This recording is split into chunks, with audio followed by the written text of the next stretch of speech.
Good evening. I'm Judy Woodruff on the NewsHour tonight.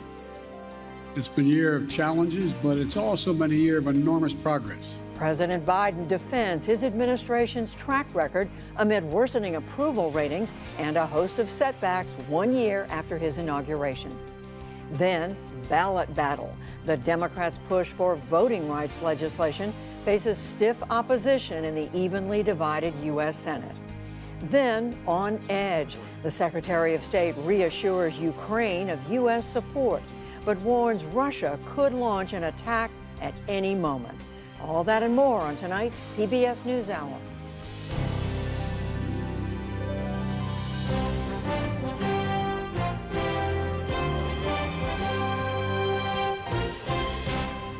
Major funding for the PBS NewsHour has been provided by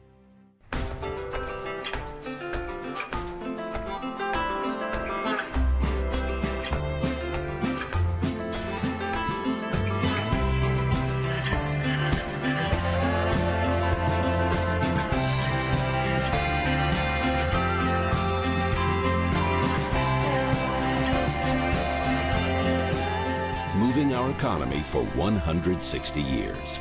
BNSF, the engine that connects us.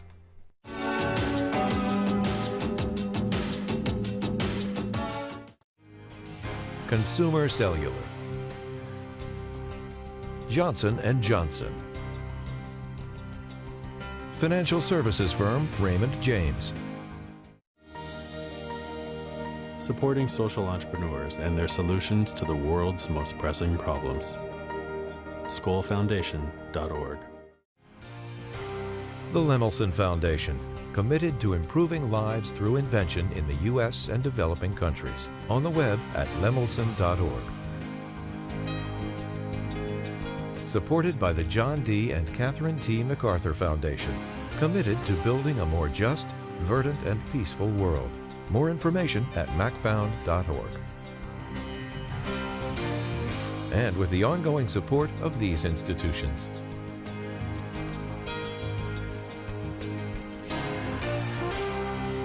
This program was made possible by the Corporation for Public Broadcasting and by contributions to your PBS station from viewers like you. Thank you. President Biden fielded questions from reporters at a marathon news conference on everything from soaring inflation, the stalemate on voting rights legislation, to Americans' anxiety over COVID-19. It was his first formal meeting with the press in 10 months. Jeff Bennett joins me now to discuss where the president's agenda stands and what remains to be accomplished. So hello, Jeff. Let's talk about what the president had to say. What kind of an assessment is he giving himself?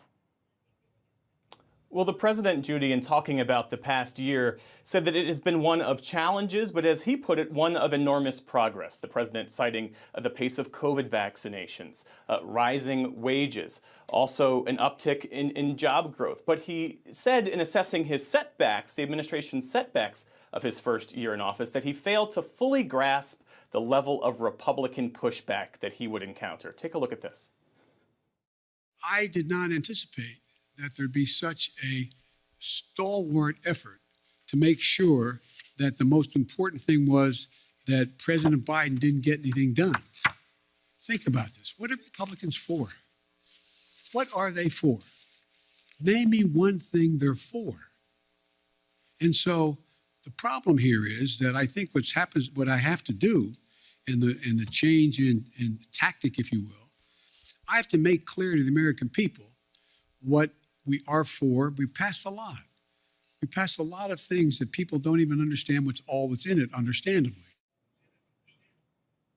And later in the press conference, the president was asked, why did he fail to get a better sense of Republican pushback, given that he was President Obama's VP for 8 years, and President Biden said that the level of Republican obstructionism, as he put it, had changed dramatically. Looking ahead to year 2 of his time in office and beyond, the president said he intends to get more into the country, talking directly to the American people about how his policies and his agenda items can benefit everyday Americans, Judy.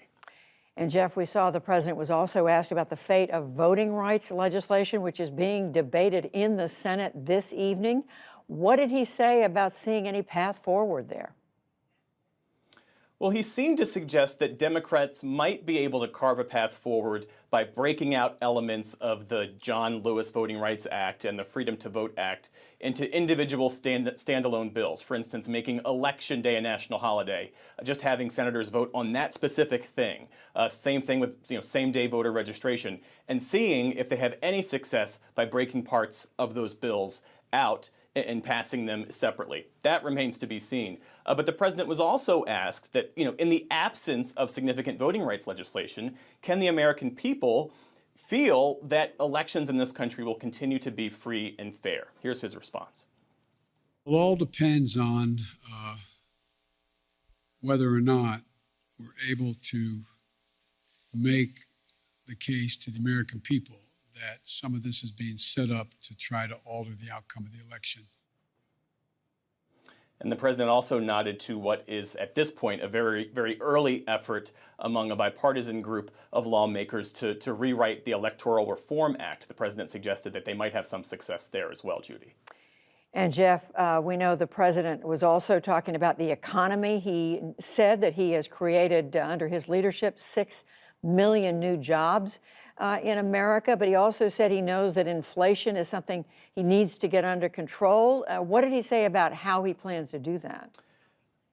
Yeah, and he acknowledged the pain that so many Americans are feeling, given that inflation has risen some 7% since just last month. And so he talked about the tools in his toolbox that he has available to him to address this issue. Fed policy, fixing the supply chain, and he also said that he wants to pass parts of his Build Back Better agenda. Take a look. There's a lot we have to do. It's not going to be easy, but I think we can get it done. But it's going to be painful for a lot of people in the meantime. That's why the single best way to take the burden off middle class and working class folks is to pass the Build Back Better piece that are things that they're paying a lot of money for now. If you get to trade off higher gases, you're putting up with higher price of hamburgers and gas versus whether or not you're going to be able to pay for education and or child care and the like. I think most people would make the trade. Their bottom line would be better in middle class households.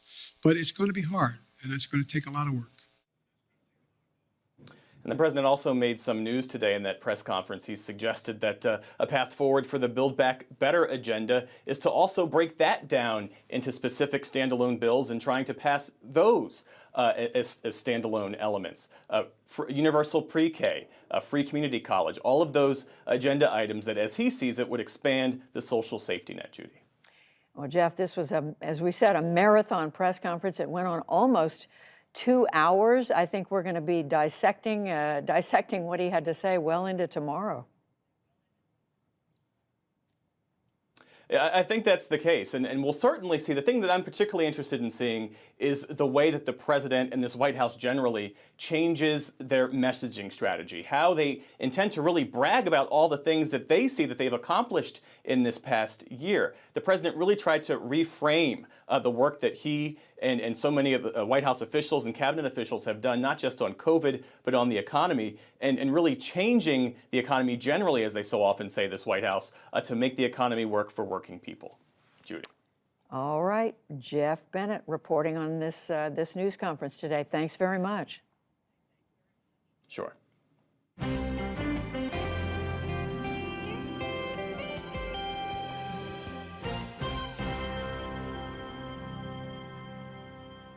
In the day's other news, the Biden administration is making 400 million N95 masks available to the public for free starting next week.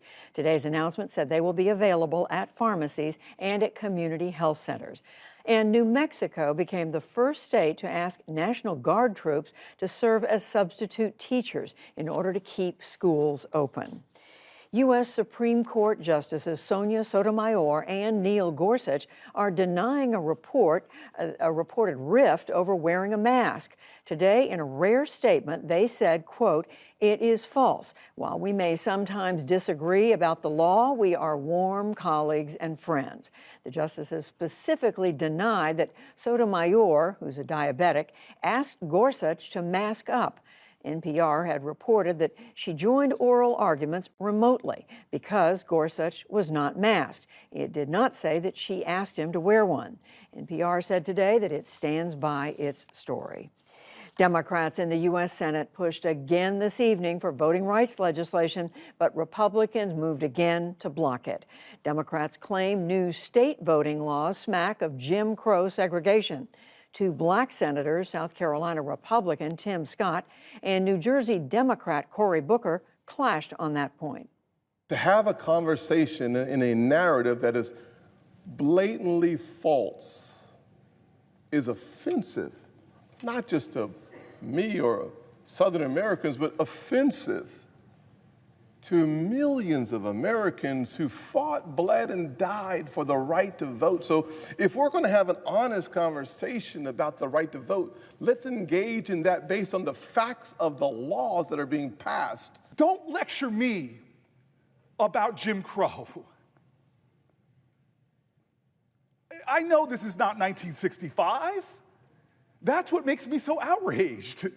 It's 2022, and they're blatantly removing more polling places from the counties where Black and Latinos are overrepresented. I'm not making that up. That is a fact. Democrats also called for rules changes to let a simple majority prevail, but that too appeared to have no chance. We'll return to this after the news summary.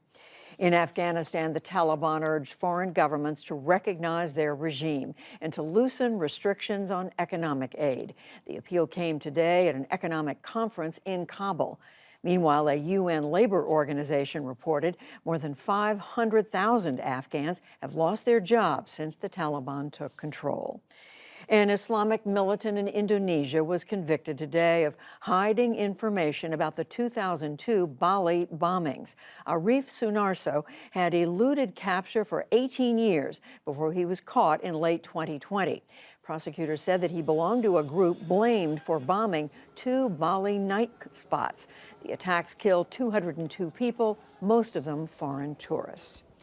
New information from Tonga confirms severe damage on several islands from Saturday's volcano eruption.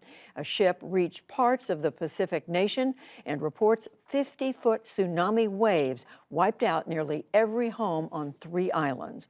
In response, New Zealand has sent 2 ships with supplies and a desalination plant to provide clean water to thousands.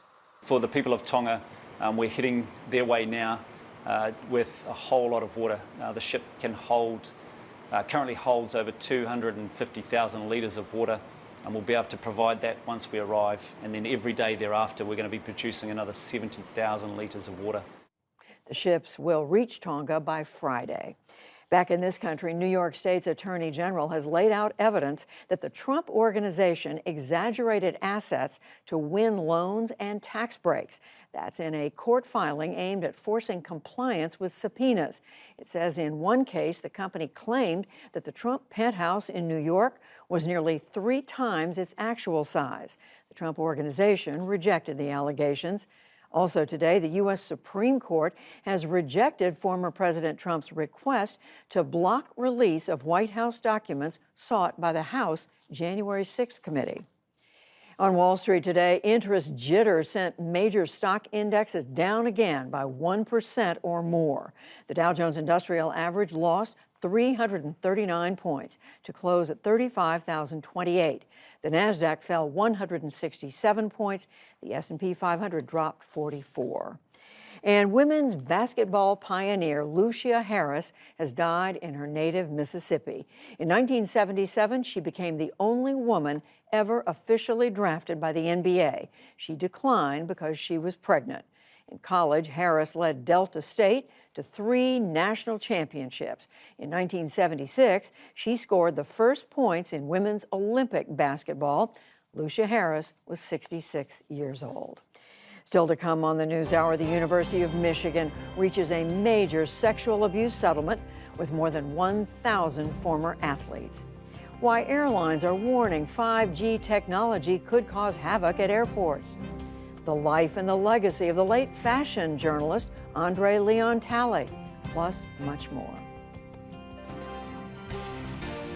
This is the PBS NewsHour from WETA Studios in Washington and in the West from the Walter Cronkite School of Journalism at Arizona State University. Tonight on Capitol Hill, a vote some Democrats have waited years to hold on whether to advance a voting rights bill in the Senate. But with Republicans ready to block it, Democrats are also poised to vote on whether to change the Senate rules. To help us get a sense of where things stand right now, I'm joined by our congressional correspondent, Lisa Desjardins, who is at the Capitol. So Lisa, remind us of what Democrats are trying to do here and what political waves this has been causing. As you say, Judy, the ultimate goal for Democrats here is to pass voting rights legislation, a national standard for how we vote across this country. We know they don't have the votes for that. So what they are also trying to do is to try and change Senate rules in order to allow voting rights to go through via something called the talking filibuster. Here's a reminder of what exactly they want to put on the table here, and we expect this today or early tomorrow. The idea here from Democrats right now is to force senators who want to block this voting rights bill to stand and talk their way through it, through that talking filibuster. Now, it would mean that the debate could be very long, but it could also mean that a final majority vote would happen once every senator who opposes the bill finished speaking. Now, to pass that rules change, however, Judy, they need all 50 of their Democrats on board. And we know that at least one of them, Senator Joe Manchin, is not, and very likely another, Senator Kyrsten Sinema of Arizona, also opposes changing the rules by a partisan majority. Now, both of these senators are experiencing some backlash from their fellow Democrats, and including some very political, serious consequences, including for Kyrsten Sinema. She's had some endorsements withdrawn in the last day, including one from the group Emily's List. Now, Emily's List put out this press release about her, writing, Sinema's decision to reject the voices of allies, partners, and constituents who believe the importance of voting rights outweighs that of an arcane process means she will find herself standing alone in the next election. Now, at the same time, Judy, for those Democrats also supporting this rules change, there's a risk as well. For some of them who might have tough elections this year, that might not be a popular decision either, like Senator Maggie Hassan of New Hampshire. So there are some questioning why take this vote if they know it's going to fail. To that, Senator Chuck Schumer says we have to get the senators on the record. Republicans are more than happy for Democrats to do that. So given all that, Lisa, what is next for Democrats? All right, let's take you through some of what Jeff reported about and what's going to happen here. This is another very critical period coming up. Let's start with where we are right now. This is the voting rights discussion today, yesterday. If we want to look at a calendar, also going possibly tomorrow. Then what happens next? We've got about 5 weeks where the Senate will be here and could try and work out a possible alternative to Build Back Better. Right after those 5 weeks, you will see at the end of it, there is a deadline for government funding on February 18th. That deadline is important because immediately after that, the Senate is set to go on recess. Following that recess, another very big date on March 1st, President Biden's State of the Union address. Obviously, he wants to have some part of the Build Back Better agenda through. Tonight, following his press conference, it does seem like there are more doubts about the child care tax credit. That's a big loss for some progressives, but talks will continue. Lisa Desjardins reporting on it all. Thank you, Lisa. You're welcome.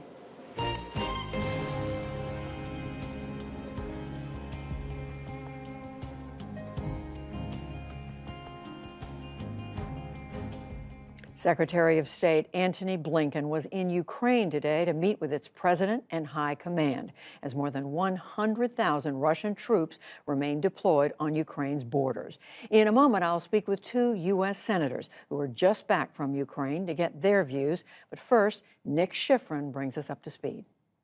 Hello, nice to meet you. Good to see you. In Kyiv today, Ukraine's President Volodymyr Zelensky and Secretary of State Tony Blinken met while staring down the barrel of a gun. Today, there are some 100,000 Russian soldiers near Ukraine's borders, and in that sense, the threat to Ukraine is unprecedented. Those soldiers are signaling escalation. This week, the Russian Defense Ministry released video of troops near Ukraine's border practicing the urban warfare they would launch if they invaded.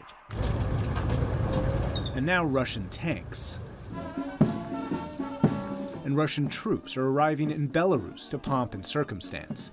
Belarus calls it a surprise readiness check. The senior State Department official says they arrived in the guise of joint exercises, potentially to attack Ukraine. Those troops could be launched from just 200 miles north of Kyiv, joining what U.S. intelligence has identified as 4 additional locations of Russian troops surrounding Ukraine's eastern border for a total of 100,000. That gives President Putin the capacity, also on very short notice, to take further aggressive action against Ukraine.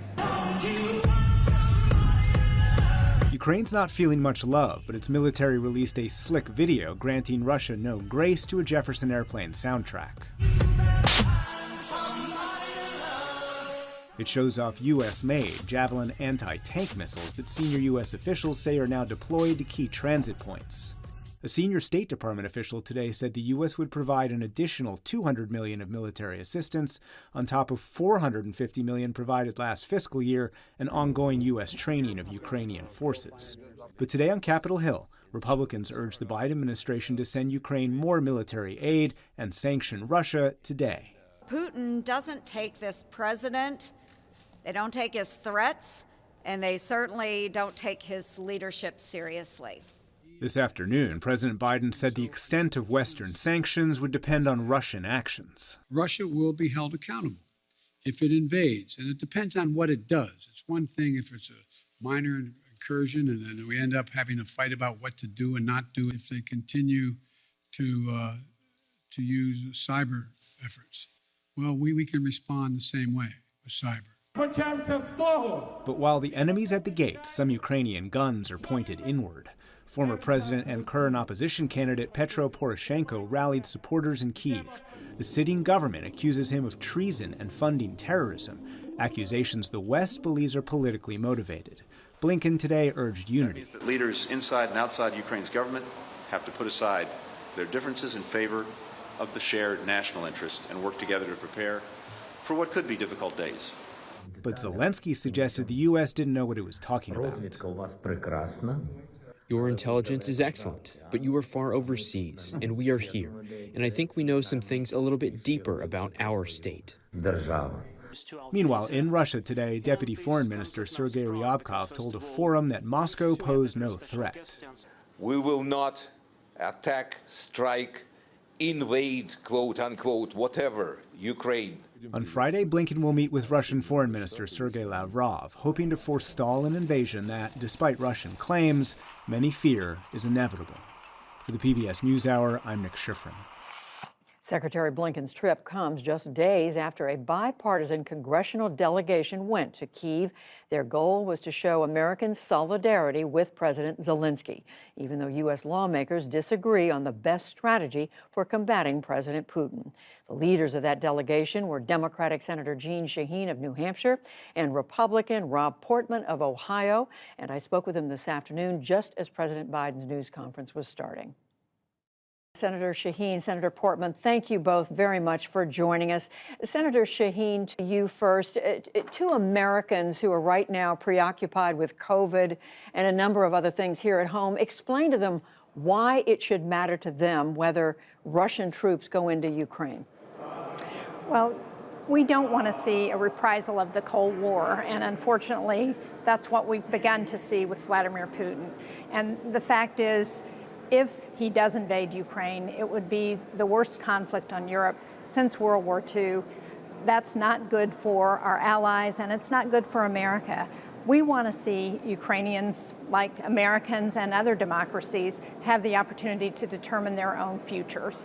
And we do not want to give Vladimir Putin and Russia a veto power over what happens in Ukraine in the future. But Senator Portman, if the United States is not prepared to send troops of its own into Ukraine, which is what bipartisan leaders are saying is not in the cards, how are the American people to understand why this is a priority for them? Well, first of all, the cause of freedom is being fought all over the world, but no place more so than Ukraine. Here you have a country that is sovereign, independent, part of Europe, freedom-loving. You know, they decided back in 2014, they went through a process there where they kicked out their Russian-backed authoritarian government, and they said, we want to be a democracy. We want to follow free markets. We want to be like America and like Western Europe. And so now, unfortunately, Vladimir Putin is surrounding them with this massive force that is causing a huge threat to this cause of freedom. So it's not just about Ukraine, it's about destabilizing all of Europe, but it's also about countries all over the world that are watching this, both other authoritarian regimes that are thinking about what they might do in terms of taking over another country's territory, and of course countries around the world who are wondering, is the United States and is the free world going to stand up? Well, Senator Shaheen, what more can the United States do? I mean, Republicans are saying, as we just heard from Senator Portman, send more aid in now, do more to train the Ukrainian troops. I mean, what more can be done? Well, we want to continue to show the Ukrainians and Vladimir Putin that we are united. We're united in Congress in trying to make sure that we provide the support Ukrainians need, and also that we point out to Putin what the threat of sanctions is, should he take action. Senator Portman, some of your Republican colleagues are calling for harsher sanctions on Vladimir Putin himself right now. How do you know, though, that that wouldn't embolden him even more, make him angry, make him more determined to go into Ukraine? Well, he's already built up this massive force, over 100,000 troops surrounding Ukraine, more troops going every day, more heavy armaments going every day. So I don't, you know, and that's with no provocation. So I agree with what Senator Shaheen said. We need to do two things. One, we need to work with our allies to provide the military assistance that Ukraine needs to defend itself. And we're starting to do that more. And second, we need to be absolutely sure that the Russians and Vladimir Putin know that if they should invade again, and remember, they invaded Ukraine already and took Crimea. They also have come into the Donbass and taken Ukrainian territory there. But if they do it again with this massive force, that there will be devastating sanctions. And the difference between Republicans and Democrats that was played out last week was the timing of those sanctions. One of your Republican colleagues, Senator Rick Scott of Florida, was saying today that President Biden has been appeasing President Putin and that President Biden needs to grow a backbone. Well, we are where we are. There may have been some things we could have done earlier, but we are providing lethal defensive weapons. Again, the president has just chosen to spend another $200 million, $60 million last year in Congress. I think we will appropriate additional funds. And I think that there's also a lot of unanimity around sanctions should something happen. Senator Shaheen, I hear you saying there's unity, but do you also agree with the Republican criticism that President Biden should have done more sooner? I think the administration has been very engaged with Ukraine, and as President Biden told us this morning when we had a classified call with the members of the delegation who went to Ukraine, he was the one during the Obama administration who worked with Ukraine, who went in, who tried very hard to make sure that we did more at that time to hold Russia accountable. So I think he understands very clearly what's happening. That's why all the members of the State Department have been in Ukraine, when Wendy Sherman, why Secretary of State Blinken is there, and why the president was very interested in hearing what we learned when we were in Ukraine earlier this week. The fact is there are several sanctions bills in the Senate right now, one of which would put personal sanctions on Vladimir Putin as well as other members of the military there if in case of an incursion. I think we ought to be able to work out some compromise that allows us to make clear what the threat is should Putin take any action, and I think there are ways in which we can provide additional aid, additional lethal weapons that can show the Ukrainians and Russians that we are intent on doing everything we can to deter this aggression and to hold them accountable should Putin go into Ukraine. Well, with the two of you standing there together, I can't miss this opportunity to ask you both finally about one other thing, and that is what's on the floor of the U.S. Senate right now. That's voting rights. Your two parties are on opposite sides of this issue. I just wonder, from each one of you, what would you say to the other one about why the other one's wrong, why you're right on this issue that has so divided the two parties right now? Senator Portman? Well, Judy, I have very strong views about this. I think it's been a big mistake for us to spend the last week, including today, on something that frankly isn't going anywhere anyway. It's a political exercise. We all know that. But it is basically saying to the American people that elections don't really matter because they're so corrupt or that there's so much voter suppression. That's just not true. You know, many of the same Democrats who had criticized Republicans about questioning the results of the election because of fraud and therefore drawing into question the legitimacy of elections are now doing the same thing by saying that somehow democracy is in crisis because we have all this voter suppression. And then finally, of course, because Democrats are doing this in an entirely partisan way, they have no Republican support. In fact, they have a couple Democrats who aren't supporting it because what they want to do is change the rules of the Senate. That is the one thing that keeps the Senate from being not even more partisan, which is called the legislative filibuster, which just means you have to have 60 votes rather than 50 votes. Without that one rule in place, the Senate would become far more partisan.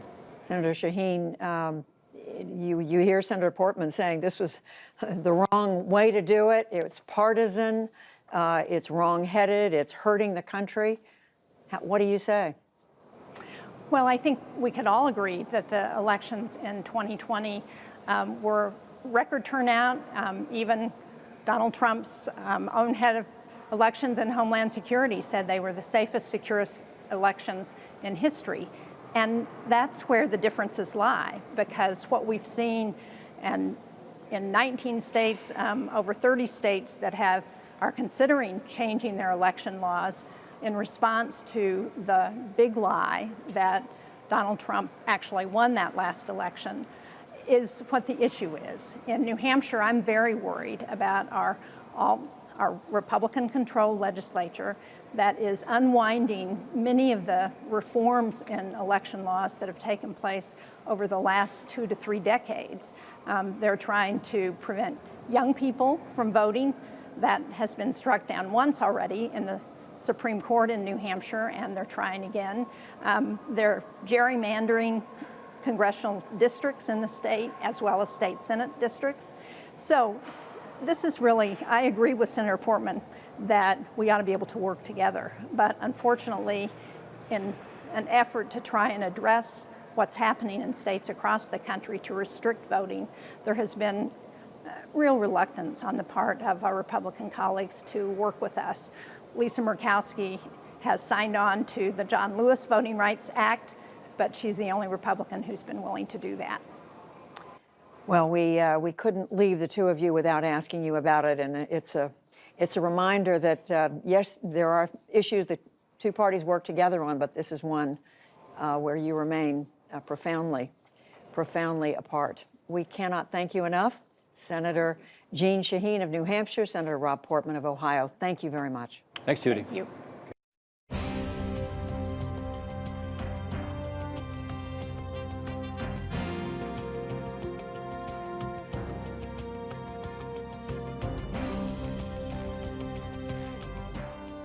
One year into President Biden's tenure, we are taking stock of where some of his key campaign commitments stand.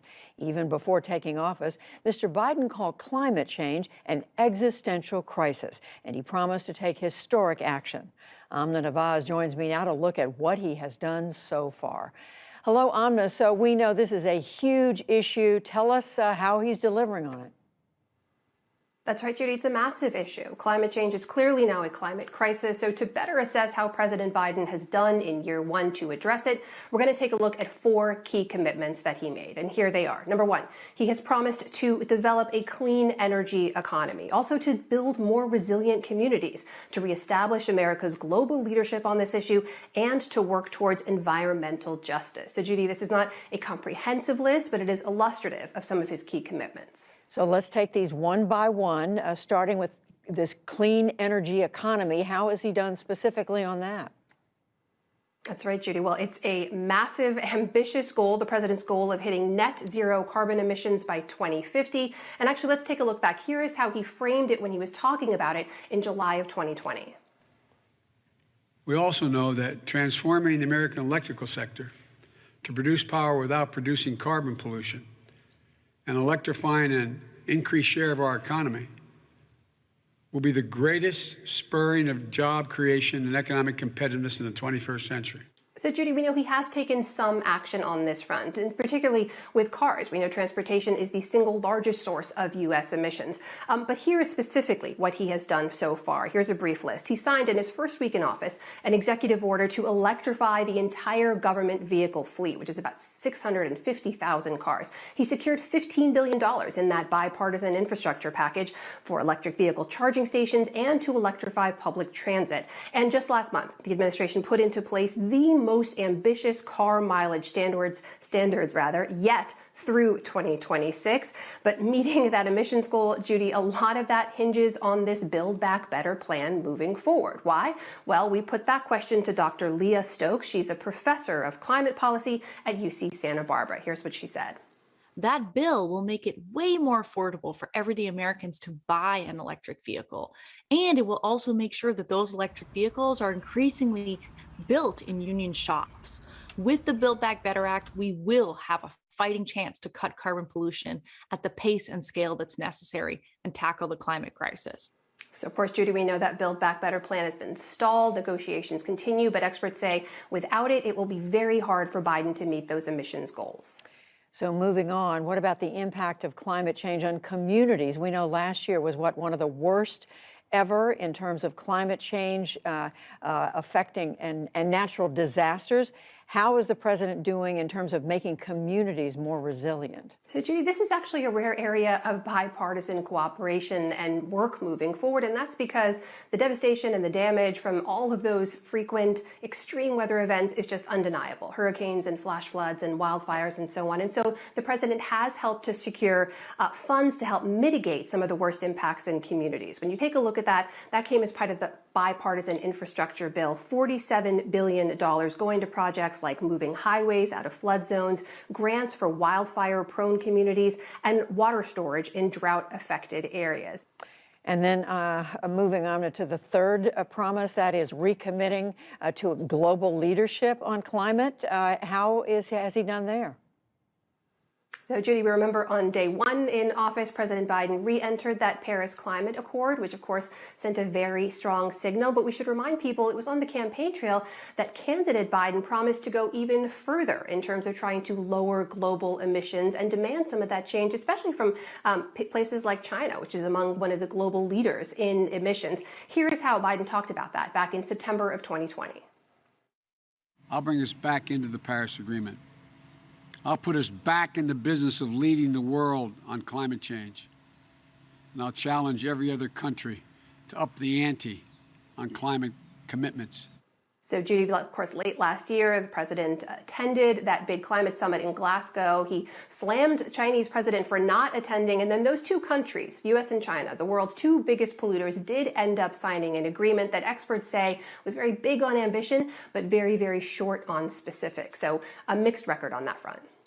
And then finally, Amna, as you mentioned, the president talked as a candidate about putting equity at the center of all of his policies. How is he done when it comes to equity and the environment and climate change?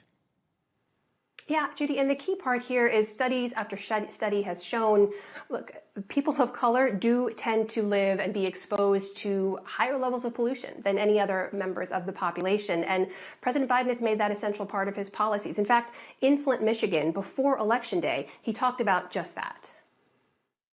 The impacts on climate are too often fall disproportionately on poor communities and communities of color. We're going to make sure communities benefit from the hundreds of billions of federal investment in infrastructure and climate change. So President Biden had pledged $45 billion to replace every single lead pipe in the country. He ended up getting $15 billion in that infrastructure bill, which is less than he wanted, but still way more than previous administrations. And we actually asked a man named Reverend Edward Pinkney about that. He's from a town called Benton Harbor in Michigan, where they've been dealing with contaminated water for 3 years. Here's what he said. In most cases, by this being a Black community, we don't get stuff done here. I have to applaud the president because what he have done, he let us know that he's willing. He's willing to do what needs to be done to make sure that the community of color have all the tools they need to be successful. The Reverend says that the EPA officials from Biden administration have been in touch with his community regularly, in constant communication. He says he's happy with the progress now that we know about $3 billion of that $15 billion has been making its way out into the community.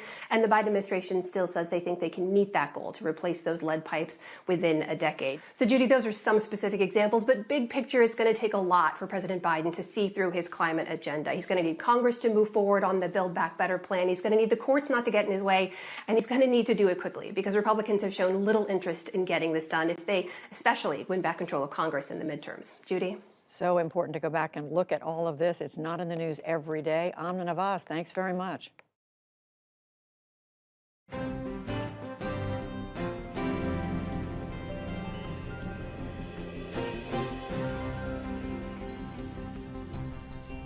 The University of Michigan has reached a $490 million settlement with former athletes and students who say they were sexually abused over decades by a longtime university physician.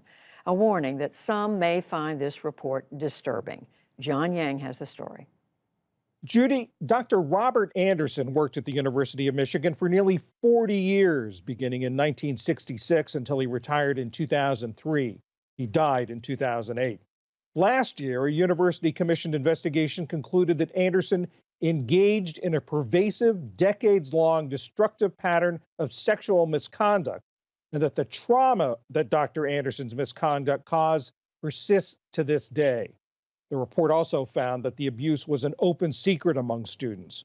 More than 1,000 survivors of Anderson's misconduct, most of them men, will share in the settlement. David Jesse is the higher education reporter for the Detroit Free Press and has written about this story extensively. David, thanks so much for being with us. I think that this case may be less known to our viewers than, say, the Larry Nassar case at Michigan State. So can you give us a sense of the scope of Dr. Anderson's misconduct and sort of what he did according to the reports? So Dr. Anderson, like you said, was at the university for 40 years. He started and worked in the health services for the broad campus. He also was the team doctor for the football team under famed coach Bo Schembechler. He did physicals for football team members, wrestlers, all sorts of athletes. So over the course of that 4 decades, he saw thousands and thousands and thousands of students. And as you said, about 1,000 of them so far have come forward to say that they were sexually assaulted, that when they went to him for routine physicals or because their elbow was hurting or just kind of those routine type of things, that they had unnecessary exams done of them and were actually sexually assaulted. And the report said that the students, this was sort of an open secret among the students. They actually had a nickname for him. But what's known about what administrators and coaches knew? Well, we've heard that one wrestler came to the athletic director in the 70s and said that this was going on, that he'd been sexually assaulted. The athletic director at that point swept it under the rug, actually pulled the scholarship of the wrestler. We've heard from multiple other former football players who said they've reported. Bo Schembechler, the famed football coach, one of his adopted sons, said he was sexually assaulted by Anderson and told his dad about it. And so there's been this pattern here of several of the men coming forward and saying the administration knew about this and did nothing and just let it keep on going. The investigation talked about the effects this abuse had on students while they were at the university. They needed to get counseling. Some of them questioned their sexuality. Their academics hurt. But in terms of the depositions and interviews, what do we know about how it affected the survivors of this abuse later in their lives? So we've heard from people like Chuck Christian, a former football player who was sexually assaulted by Anderson, who then going forward had this deep distrust of going to the doctor. He just didn't want to go because he equated that pain and shame of going to the doctor with what had happened to him when he went and saw Anderson. So he didn't go. And now he has cancer and it's pretty far along in the stages. And he says, look, this could have been caught if I would have just gone to the doctor, but I wasn't going to because I wasn't going to go through that experience again. And we've heard from a number of these athletes who have said the same thing. Sexual abuse is often a tale of a power imbalance. What power did he have over these students and these student athletes? He had the power for playing time. he could say, yep, they're healed up, put them back in, coach. He had the power of scholarships, of saying, they're not paying attention, they're not healed, they're injured, you don't want them here, they're not obeying. So he held the careers of these athletes right in his hands. You covered the Larry Nassar case at Michigan State. How do these two compare, and how do the settlements compare? The cases are very similar, right? A large amount of people who were assaulted, both by doctors who use that trust that they have. Think about you going to the doctor. You trust that your doctor is looking out for you. And when they say that what they're doing to you is what needs to be done, you go along with that. As far as the settlements, Michigan State University paid the Nassar victims $500 million. And in this case, University of Michigan is paying $490 million. So pretty close. David Jesse of the Detroit Free Press, thank you very much. Thanks for having me.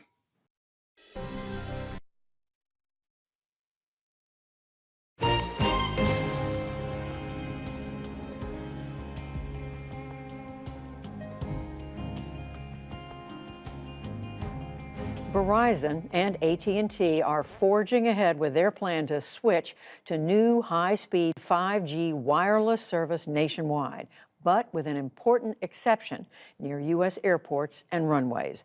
Those exceptions were made yesterday because of fears that the new technology could interfere with plane technology and potentially impact landings. Our science correspondent Miles O'Brien is here to unpack it all for us. Hello, Miles, to you. So tell us exactly what is the problem here. Hello, Judy. The device in question here is called a radar altimeter or radio altimeter. It's a device on an airliner which gives pilots very precise information of their relative distance to the ground the closer they get to it. It's crucial during the landing phase in bad weather. And without it, we couldn't have the proverbial safe landing on that dark and stormy night.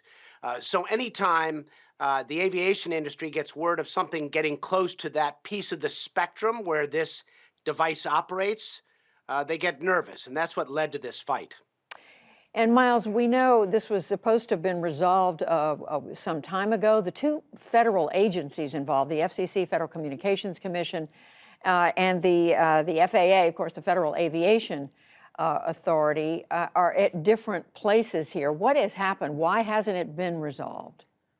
Well, the aviation community has been saying this is a big problem, and the communication industry has said that the aviation industry is focused on worst-case scenarios that are improbable. Well, that's what the aviation industry does. So there is kind of a clash of cultures here. The concerns are potentially real. These frequencies tend to spill outside of their lanes, and it's very important that there are specific filters on the devices so they don't pick up stray signals, giving bad indications to the pilots. So, but I mean, you think about all this, surely the FAA considered all this as they were moving forward. Well, the FAA was considering it, but the FCC was pushing as well. And it was a little bit like a game of chicken to see who was going to fix the problem. Would the transmitters on the ground be modified in some fashion? Would the power be reduced, the antennas re-aimed? Would there be bubbles around airports? Or would the airlines have to fix all of their radar altimeters so the obsolete ones are no longer in the fleet, which are the ones that might cause trouble? So, Miles, given all this, what do we expect to happen here? I mean, can they resolve this so that airlines, the FAA feels comfortable and 5G goes forward? It can be done. 40 countries have done this, and what this compromise that was announced is a lot like what has occurred in Europe and elsewhere, providing lower transmission power, directing those antennas, creating corridors for runways. All that is in the compromise, so that will stay in place for a while until such time as the aviation fleet gets upgraded with radar altimeters that aren't likely to be fooled by 5G. So this problem will work itself out over time.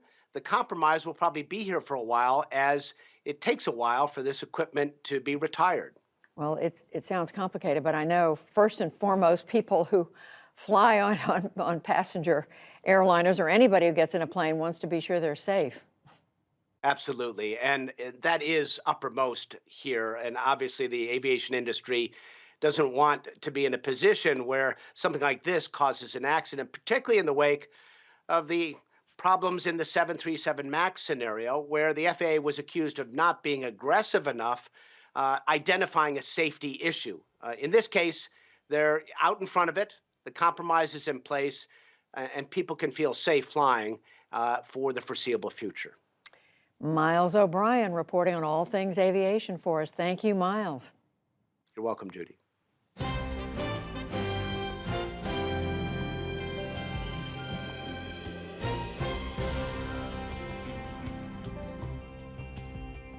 Andre Leon Talley, the towering former creative director and editor at large of Vogue magazine, has died. He had a front row seat to fashion shows around the world and provided his readers with a lens into that world through his writing. Jeffrey Brown has our appreciation of Talley as part of our Arts and Culture series, Canvas. At 6'6", Andre Leon Talley cut a large figure and wore it well. And he had a major impact on the world of fashion. He had tremendous clout and influence. Robin Givhan, senior critic at large for the Washington Post, has long covered the fashion industry. Andre Leon Talley was really a rare creature in the fashion industry because of the status that he had when he was at Vogue. He was creative director, and that is a position that in reality no other Black person has held at American Vogue. Born in 1948, Talley was raised in North Carolina by his grandmother. He spoke of getting a first taste of style from her as they attended church. Talley went on to study French literature at North Carolina Central University before receiving a master's degree at Brown. He spoke in the 2018 documentary, The Gospel According to Andre. I did not know who exactly I was becoming. But I did get out of the Jim Crow South. Brown gave me a freedom, a liberation, and propelled me into the world that I know. An apprenticeship at the Metropolitan Museum of Art brought him to New York and first encounters with the fashion industry. This is Andre Leon Talley reporting live from Paris. He would go on to work at magazines including Interview and Women's Wear Daily, where he was Paris bureau chief, before serving as creative director at Vogue magazine. He was a fixture on the fashion scene, a regular at runway shows. And he was also a rare Black editor in a largely white world. You don't get up and say, look, I'm Black and I'm proud, you just do it. And somehow it impacts the culture. He spoke out about the racism and anti-gay bigotry he faced along the way. People have said many bad things about me. They used to call me Queen Kong. I was like an ape. I was a gay ape Queen Kong. But I had to move on. I had to get on with my career. A student of fashion history, he was known for playing with that history, as in a reworking of Gone with the Wind in the pages of Vanity Fair. He was also known as an enthusiastic champion of designers he liked, here at the exhibition Black Fashion Designers in New York in 2016. You have a plethora and a rainbow of success based on innate quality and innate technique. These people taught themselves. They had dreams, and they put the dreams in their fashion. I honestly don't know that I've come across anyone who could be as effusive in their praise for something that they really admired or they really found, took pride in. He was someone who I think was in a really challenging position for a long time, which is he was such a unique character, and he had he occupied such a high status, but at the same time, he was only one person. Today, tributes poured in that spoke to his influence as a role model.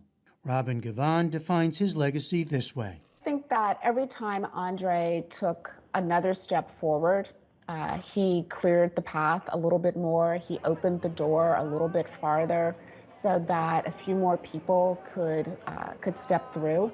I mean, I think every time he defied a stereotype, he made the fashion industry that much more inclusive. Andre Leon Talley died yesterday in White Plains, New York. He was 73 years old. For the PBS NewsHour, I'm Jeffrey Brown. And all the more remarkable because he faced obstacles throughout his life, beginning with his childhood. And that is the NewsHour for tonight. I'm Judy Woodruff. Join us online and again here tomorrow evening. For all of us at the PBS NewsHour, thank you. Please stay safe, and we'll see you soon. Major funding for the PBS NewsHour has been provided by... For 25 years, Consumer Cellular's goal has been to provide wireless service that helps people communicate and connect. We offer a variety of no-contract plans, and our U.S.-based customer service team can help find one that fits you. To learn more, visit consumercellular.tv.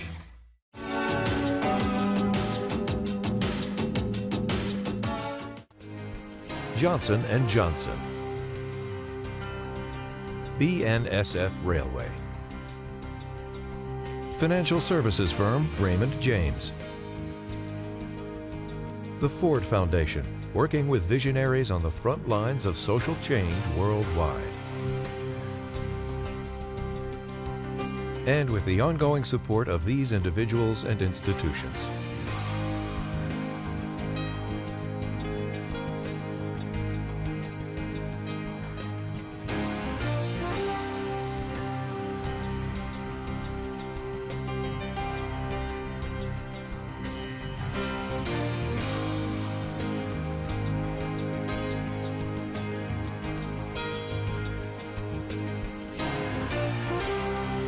This program was made possible by the Corporation for Public Broadcasting and by contributions to your PBS station from viewers like you. Thank you.